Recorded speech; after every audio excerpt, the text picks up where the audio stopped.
જગતને ને ભગતને કોઈ દી મેળ પડે એવું જ નથી. એક બાપ દીકરો બે ઘોડું લઈને હેલા જતા હતા ને, તે સોરા પાસેથી નીકળ્યા. બાપા ઘોડા ઉપર બેઠા હતા ને છોકરો હેઠે હેલો જતો હતો. રીતિ સીધી બધી સોરે બેઠી હોય વધારે ની, અહીંયાથી નીકળ્યા.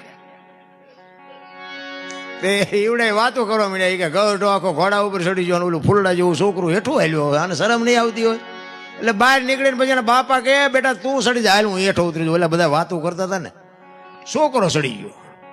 બીજું ગામ આવ્યું ને, એ કે જુવાન આખો ઘોડા ઉપર ચડો, ઓલા ડોહાના બજારના ટાંટિયા તોડાવ, આને શરમ નહીં આવતી હોય.